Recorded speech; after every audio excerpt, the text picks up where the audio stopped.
اس کی شکل تھوڑی بڑی ہو گئی. اب بڑی شکل ہو گئی تو اب یہاں کتابیں نہ پڑھی جاتی ہیں بلکہ تقریریں کی جاتی ہیں. تقریریں کئی تقریریں ہو جاتی ہیں. حالانکہ آدمی کی طبیعت بہت ساری تقریروں کو ایک محفل میں سننے کو پسند نہیں کرتی ہیں. ایک نشست میں لوگ ایک ہی گفتگو پسند کرنا چاہتے ہیں، سننا چاہتے ہیں. مگر چونکہ کانفرنس ہوتی رہتی ہے اس لیے 4-5 تقریریں ہوتی ہیں. تو چلیے یہ بھی ٹھیک ہے، اگرچہ طبیعت پر تھوڑی سی بوجھ ہو جاتی ہے، لیکن اس معنی کر یہ ٹھیک ہے کہ روزانہ یہ محفل ہوتی نہیں ہے. سال میں، مہینے میں کبھی کبھار اس طرح کے جلسے ہوتے ہیں. جب بندہ روزانہ 10 گھنٹے سوتا ہے، جب بندہ شادی بیاہ کے موقع پر رات بھر جاگتا ہے، تو مصطفیٰ کے ذکر کو سننے کے لیے کبھی کبھار رات بھر جاگنے میں کوئی حرج نہیں ہے. بہت سارے لوگ کہتے ہیں کہ صاحب رات بنی ہے عبادت کے لیے، رات بنی ہے سونے کے لیے، اور آپ پوری رات جگوا دیتے ہیں لوگوں. جلسہ ختم ہوتا ہے 4 بجے، سارے لوگ جا کے سو جاتے ہیں، فجر چھوڑ دیتے ہیں. جو لوگ نماز نہیں پڑھتے ہیں، جلسہ 2 بجے ختم ہو جائے یا 10 بجے ختم ہو جائے یا 4 بجے ختم ہو جائے، بات تو برابر ہے اس کے لیے. جس کو نماز ہی نہیں پڑھنا ہے، اگر جلسہ نہیں بھی ہو 8 بجے ہی ختم ہو جائے تو بھی وہ نماز نہیں پڑھیں گے 10 گھنٹے سونے کے بعد. لیکن جس کو نماز پڑھنا ہے وہ تو 4 بجے صبح جلسہ ختم ہونے کے بعد آدھا گھنٹہ ویٹ کرے گا، اس کے بعد نماز فجر پڑھنے کے بعد وہ سو جائیں گے. جس کو نماز سے محبت ہے وہ تو نماز پڑھ کے ہی سوئیں گے. باقی جلسے کا مہتو گھٹانے کے لیے اگر آپ کہہ رہے ہیں کہ صاحب رات بنی ہے عبادت کے لیے اور آپ لوگ پوری رات چلاتے ہیں، تو اس میں بھی ایک نفاق چھپا ہوا ہے. وہ نفاق یہ ہے کہ ممکن ہے کہ عالم دین کے لفاف، ان کے نذرانے کی وجہ سے اب وہ بول تو نہیں سکتا ہو، اب دوسرے ڈھنگ سے اپنے دل کی بھڑاس نکالنے کے لیے کہ صاحب رات بھر کا جلسہ. بھدریشور میں یہ جلسہ کتنے سال کے بعد ہو رہا ہے؟ کیا روزانہ جلسہ ہوتا ہے؟ نہیں ہوتا ہے صاحب.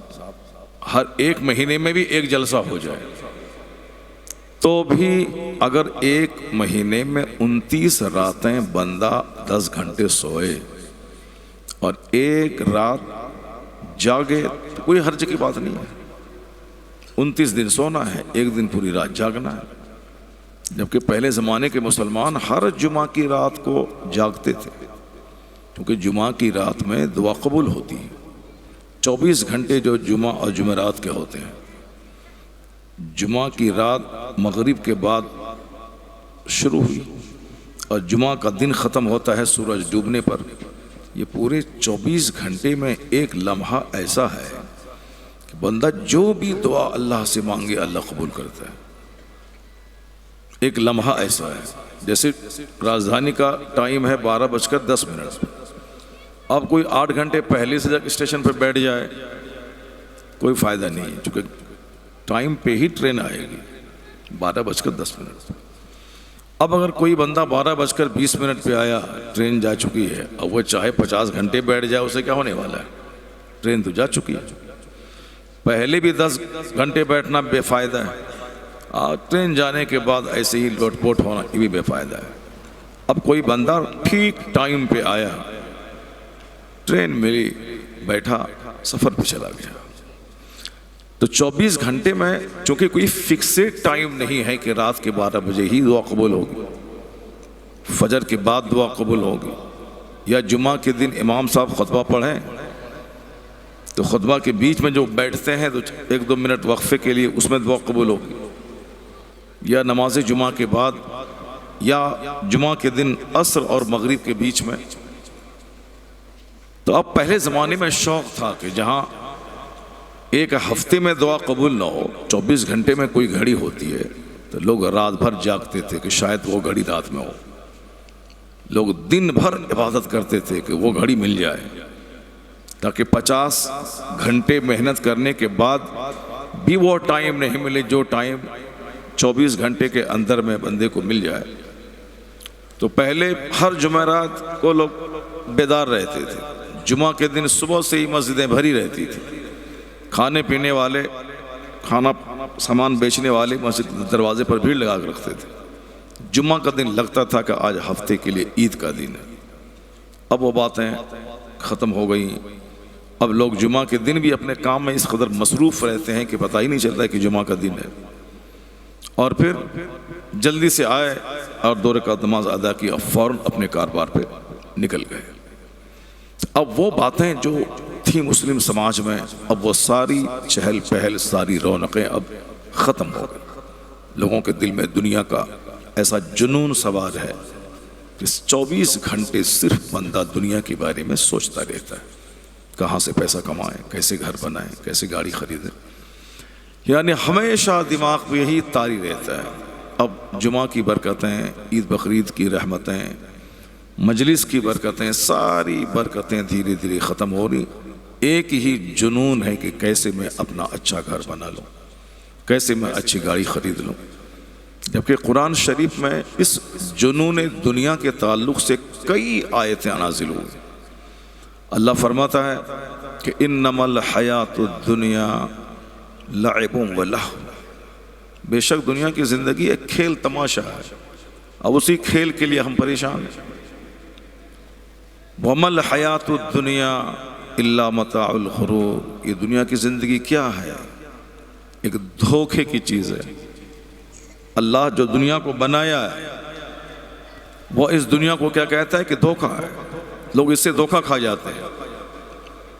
اللہ نے جس دنیا کی مذمت کی اور اللہ کے بندے ہم اسی دنیا کے پیچھے پاگل ہو کے جلسے کی اہمیت، جمعہ کی اہمیت سب کھو بیٹھے، صرف مال چاہیے، چاہے جہاں سے آ جائے، چاہے ماں باپ کو ذبح کر کے آ جائے، چاہے بھائی کا حق دبا کے آ جائے، چاہے مال گاڑی کے ڈبے کو توڑ کے مال لوٹ کے گھر میں لے آئے، جہاں سے بھی ہو مجھ کو مال چاہیے۔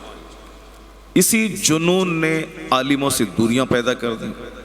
پہلے جنت کا شوق تھا تو لوگ عالم کے پاس آ کے بیٹھتے تھے اور کہتے تھے کہ حضور میں جنت کیسے جاؤں گا، میرے گناہ کیسے معاف ہوں گے، میں نے ایک گناہ اتنا بڑا کیا ہے اس کی معافی کیسے ہو پائے گی۔ لوگ روز آتے تھے اور ہمیشہ آخرت کی بات کرتے تھے، ہمیشہ وہ آخرت کی باتیں کرتے تھے۔ سرکار اعلیٰ حضرت رضی اللہ تعالیٰ عنہ کے پاس ایک سید صاحب آتے تھے،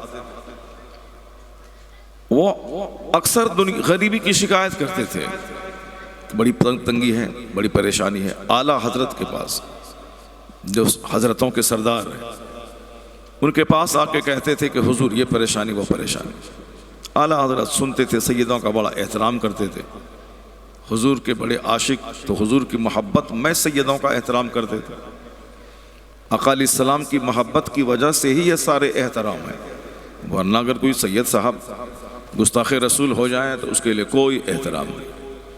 اب کوئی سید صاحب اسلام سے نکل جائیں تو اب اس کا ہاتھ پیر نہیں چوما جائے گا، چونکہ جب وہ حضور کا ہی نہیں رہا تو پھر وہ ہمارا کیسے ہوگا۔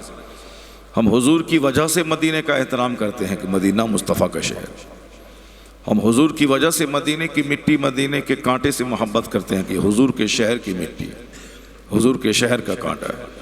لیکن اگر کوئی سید صاحب سے محبت میں کرتا ہوں، حضور کا بیٹا ہے، حضور کا خون ان کے جسم میں شامل ہے، تب تو ٹھیک ہے، حضور کی وجہ سے محبت ہے، اولاد سے، اصحاب سے، ان کے خاندان سے، ان کے شہر سے، ان کی یادگاروں سے۔ لیکن کوئی حضور کا ہی نہیں رہے گا تو پھر ان سے محبت کیسے ہو پائے گا؟ اس لیے آقا علیہ السلام کی محبت میں اعلیٰ حضرت سیدوں کا بڑا احترام کرتے تھے، چونکہ وہ عاشق رسول ہیں۔ وہ سید صاحب آ کر کے روزانہ کہتے تھے کہ حضور بڑی غریبی ہے، بڑی پریشانی ہے، جیسے آپ لوگ یا ہم لوگ، آپ عالموں کے پاس تو جاتے نہیں ہیں، اگر کبھی چلے بھی گئے تو اتنا غم ان کے سامنے رکھ دیا، یہ ٹینشن، وہ پریشانی، بچے ہمارے نہیں، گھر ہمارا نہیں، کاروبار نہیں چل رہا ہے، پہلے بڑا اچھا چلتا تھا، ہم نے کچھ نہیں کیا۔ اب امام صاحب بیچارہ وہ بھی غم سنتے سنتے ان کا بھی سینہ تھوڑا ہارڈ ہو جاتا ہے. اب آدمی ہی تو ہے, ڈاکٹر لوگ آپریشن کرتے کرتے ان کا بھی سینہ سخت ہو جاتا ہے. ہم لوگ ایک آدمی کو دیکھیں زخمی تو چکر آنے لگتا ہے, متلی آنے لگتی ہے, لیکن ڈاکٹر صاحب کا کام ہی ہے ڈیلی کا بھائی, اب چیرنا ہے, پھاڑنا ہے, وہاں سے مواد نکالنا ہے, پھر اسٹیچنگ کرنی ہے, دھکیل دینا ہے, پھر دوسرا لاؤ, پھر اس کو بھی چیرنا ہے, پھاڑنا ہے. مریض تڑپ رہا ہے, صاحب رو رہا ہے, پیٹ رہا ہے, ان کے رشتہ دار رو رہے ہیں, کچھ نہیں, ڈاکٹر صاحب کو کوئی مطلب نہیں. آیا, چیرا, پھاڑا, نکالا, اسٹیچنگ کیا, ادھر پھینکا, پھر تیسرا لاؤ. وہ بار بار دیکھتے دیکھتے مصیبتوں کو اب بہت دل سخت کر لیا. اگر نرم دل رکھے گا تو آپریشن نہیں کر پائے گا. وہی حال مولانا صاحب لوگوں کا ہے. مقتدی آ گئے, حضور یہ ٹینشن, وہ پریشانی, بیٹی کی شادی نہیں ہو رہی, بیٹے کو نوکری نہیں مل رہی, پڑوسی سے جھگڑا ہے, زمین کا مسئلہ لٹکا ہوا ہے. اب مولانا صاحب بھی سنتے سنتے وہ بھی پک گئے. اب اتنا پک گئے کہ اب کوئی 1000 شکایت کرتا رہے, کچھ بھی اثر نہیں پڑنے والا ہے. پہلے لوگ آ کر کے بیان کرتے تھے مصیبت تو ہم لوگ خود رونے لگتے تھے, اور دل سے دعا کرتے تھے کہ یا اللہ ان کی مصیبت دور فرما دے. جو دعا دل سے نکلتی ہے وہی دعا قبول ہوتی ہے. باقی بناوٹ والی دعا زبردستی مولانا صاحب کا ہاتھ اپنے سر پہ رکھ لیا, کچھ نہیں ہونے والا.